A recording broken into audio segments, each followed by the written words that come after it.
Hello everyone, വളരെ സിമ്പിളായിട്ട് ചെയ്യാൻ പറ്റുന്ന മറ്റൊരു കേക്ക് ഡെക്കറേഷൻ വീഡിയോയിലേക്ക് എല്ലാവർക്കും സ്വാഗതം. ഇതൊരു 1 kg black forest cake crumb coat ചെയ്ത് വെച്ചിരിക്കുന്നതാണ്.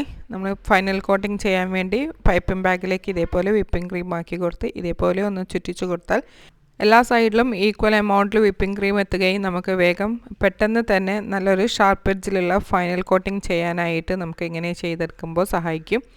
അപ്പോൾ നമുക്ക് ആദ്യം ഐസിങ് നൈഫ് വെച്ച് നന്നാക്കി ഒന്ന് ഫൈനാക്കി ഐസിങ് ചെയ്തെടുക്കാം. ആദ്യം ഐസിങ് നൈഫ് വെച്ച് ചെയ്യുമ്പോൾ നമുക്ക് ബബിൾസൊക്കെ ഉണ്ടെങ്കിൽ ഇങ്ങനെ ചെയ്തെടുക്കുന്നതായിരിക്കും നല്ലത്. അപ്പോൾ ഞാനിവിടെ ഫൈനൽ കോട്ടിംഗ് ചെയ്ത് വെച്ചിട്ടുണ്ട്. നമുക്ക് ചെയ്യുന്നത് ഒരു കൊറിയൻ ഡിസൈനാണ്. അപ്പോൾ വളരെ സിമ്പിളായിട്ട് നോസിലൊന്നും യൂസ് ചെയ്യാതെയുള്ള ഒരു ഡെക്കറേഷനാണിത്. നമുക്കൊരു പാലറ്റായിട്ടൊരു ഞാൻ എടുത്തിരിക്കുന്നത് ഒരു കേക്ക് ബോർഡാണ്. അതിലേക്ക് ഓരോ സ്പൂണിൻ്റെ അളവിൻ്റെ അത്ര തന്നെ നമുക്ക് ഐസിങ് നൈഫിൽ ഒരു 5 പോർഷൻ വിപ്പിംഗ് ക്രീം എടുത്ത് വെക്കണം. ഇതേപോലെ 5 സൈഡിൽ കുറച്ച് ഗ്യാപ്പ് ഇട്ടിട്ട് വിപ്പിംഗ് ക്രീം ഒന്ന് ബോർഡിലേക്ക് മാറ്റി കൊടുക്കാം. ഇനി നമുക്ക് ഇഷ്ടമുള്ള 5 ഡിഫറെൻറ്റ് കളേഴ്സ് ഇതിലേക്ക് ആഡ് ചെയ്ത് കളർ മിക്സാക്കി കൊടുക്കുകയാണ്. ഓരോരോ ചെറിയ ഡ്രോപ്സ് മാത്രമേ ജെൽ കളർ ആഡ് ചെയ്യാനായിട്ട് പറ്റുള്ളൂ. അപ്പോൾ ഞാനിവിടെ ആദ്യം എടുത്തിരിക്കുന്നത് ഒരു ഗ്രീനും പിന്നെ ഒരു യെല്ലോ കളറും, പിന്നീട് എടുത്തിരിക്കുന്നത് ഒരു പേർപ്പിൾ കളറാണ്, പിന്നെ ഒരു പിങ്ക് കളറും പിന്നെ ഒരു റെഡ് ജെൽ കളറുമാണ് എടുത്തിട്ടുള്ളത്. അപ്പോൾ ഞാനിത് ഷുഗറിൻ്റെയും കളർ മിസ്റ്റിൻ്റെയും 2 ബ്രാൻഡിൻ്റെയാണ് എടുത്തിരിക്കുന്നത്.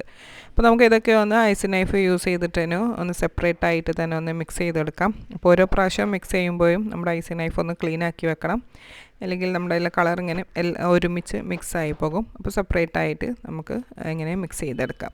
അപ്പോൾ അതിൻ്റെ ഒരു പർപ്പിൾ കളർ കുറച്ച് കളറ് കൂടി പോയിട്ടുണ്ട്, ഡാർക്ക് കളറായിട്ടുണ്ട്. നമുക്ക് വളരെ ലൈറ്റ് ഷെയ്ഡിൽ ചെയ്യുന്നതായിരിക്കും ഇതിന് കൂടുതൽ ഭംഗിയുണ്ടാവുക. അപ്പോൾ ഇത് നമുക്കിതിങ്ങനെ കേക്കിൽ അപ്ലൈ ചെയ്യാമെന്ന് നോക്കാം. അപ്പോൾ വീണ്ടും ഐസിങ് നൈഫ് നല്ല ക്ലീൻ ആക്കി വെക്കാം. നമുക്ക് ആദ്യം ചെയ്യുന്നത് ഗ്രീൻ കളറിലാണ് സ്റ്റാർട്ട് ചെയ്യുന്നത്. നമ്മുടെ ഐസിങ് നൈഫിൻ്റെ ബാക്ക് സൈഡിലേക്ക് ജസ്റ്റ് ഒന്ന് സ്കൂപ്പ് ചെയ്ത് കൊടുക്കാം. മാക്സിമം കഴിയുന്ന ഒരു എമൗണ്ട് നമുക്ക് ബാക്ക് സൈഡിൽ ഇതേപോലെ കുറച്ച് എടുത്തിട്ട് നമ്മുടെ കേക്കിൻ്റെ മേലേക്ക് ജസ്റ്റ് ഇങ്ങനെ സ്പ്രെഡ് ചെയ്ത് കൊടുക്കുകയാണ് വേണ്ടത്. ആദ്യം മുകൾ ഭാഗത്ത് നിന്നും തുടങ്ങി ഒരു കർവ് പോലെ നമ്മൾ ഇതേപോലെ വരച്ചു കൊടുക്കുകയാണ് ആദ്യം ചെയ്യേണ്ടത്. അപ്പോൾ ആദ്യത്തെ കളർ ഒരു എൻഡിൽ നിന്നും തുടങ്ങി മറ്റേ എൻഡിലേക്ക് അവസാനിക്കുന്ന രീതിയിലൊന്ന് ജസ്റ്റ് ഇതേപോലെ ഒന്ന് കളർ അപ്ലൈ ചെയ്ത് കൊടുക്കുകയാണ്. ചെറുതായിട്ടൊരു ബെൻഡ് പോലെ നമുക്കിങ്ങനെ സ്പ്രെഡ് ചെയ്ത് കൊടുക്കാം. ഇനി നമുക്ക് ഐസിങ് നൈഫ് വീണ്ടും ക്ലീൻ ചെയ്ത് നെക്സ്റ്റ് കളർ എടുക്കാം. അപ്പം ഞാൻ നെക്സ്റ്റ് യെല്ലോ ആണ് എടുത്തിരിക്കുന്നത്. അപ്പോൾ നമ്മൾ ആദ്യം റൈറ്റ് സൈഡിൽ നിന്നായിരുന്നു തുടങ്ങിയത്. അപ്പം നമുക്ക് യെല്ലോ കളർ ലെഫ്റ്റ് സൈഡിൽ നിന്നും എൻഡിലേക്കായിട്ടൊരു കർവ് ചെയ്യാം.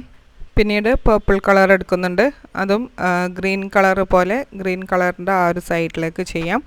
പിങ്ക് നമുക്ക് യെല്ലോ കളർ ചെയ്ത പോലെ ചെയ്യാം. അങ്ങനെ ഓരോന്നും ഒന്ന് ചെയ്ത ഇതിൻ്റെ ഓപ്പോസിറ്റ് സൈഡിലേക്കാണ് ഓരോ കളറും സ്പ്രെഡ് ചെയ്യുന്നത്.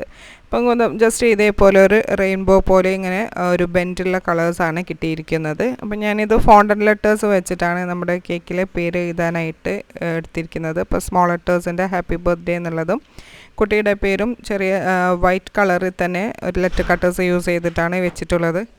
അപ്പോൾ ഇത്രേ പണിയേ ഉള്ളൂ. അപ്പോൾ നമുക്ക് കേക്കിൻ്റെ പണിയൊക്കെ ഓൾമോസ്റ്റ് കഴിഞ്ഞിട്ടുണ്ട്. ഇനി കുറച്ച് വൈറ്റ് സ്പ്രിങ്കിൾസ് ഇതേപോലെ സൈഡിലൊന്ന് സ്പ്രെഡ് ചെയ്ത് കൊടുക്കുന്നുണ്ട്. ഇനി നമുക്ക് കൂടുതൽ ഡെക്കറേഷന് വേണ്ടി ബട്ടർഫ്ലൈസ്, ഫോണ്ടൻറ്റിൻ്റെ ബട്ടർഫ്ലൈസ് വെക്കാം, അല്ലെങ്കിൽ എന്തെങ്കിലും എഡിബിൾ വേഫർ ബട്ടർഫ്ലൈസ് വെക്കാം, പേപ്പർ ബട്ടർഫ്ലൈസ് വെക്കാം, അങ്ങനെ എന്തെങ്കിലും കൂടുതൽ ഡെക്കറേഷന് വേണ്ടി വെക്കാം. ഞാനിവിടെ പിങ്ക് കളറിലുള്ള വേഫർ ബട്ടർഫ്ലൈസ് 2 സൈഡിലും 3 എണ്ണം വെച്ച് കൊടുത്ത് കേക്കിൻ്റെ വർക്ക് ഫിനിഷ് ചെയ്തെടുത്തിട്ടുണ്ട്. ബട്ടർഫ്ലൈസ് ഒന്നും ഇല്ലെങ്കിലും നമുക്കിങ്ങനെ ചെയ്തെടുക്കാം. അപ്പോൾ വളരെ ഈസിയാണ്, നമുക്ക് കാണാനൊരു പ്രത്യേക ലുക്ക് തന്നെയാണ് ഇത്. സിമ്പിളായിട്ടും ഈസി ആയിട്ടും ചെയ്തെടുത്ത ഈ ഒരു കേക്ക് ഡെക്കറേഷൻ ഇഷ്ടമായിട്ടുണ്ടെങ്കിൽ ഒന്ന് ലൈക്ക് ചെയ്യുക. ചാനൽ സബ്സ്ക്രൈബ് ചെയ്യാതെ കാണുന്നവരാണെങ്കിൽ ഒന്ന് സബ്സ്ക്രൈബ് ചെയ്ത് സപ്പോർട്ട് ചെയ്യണം. നല്ലൊരു വീഡിയോയുമായി വീണ്ടും കാണാം. Thank you for watching.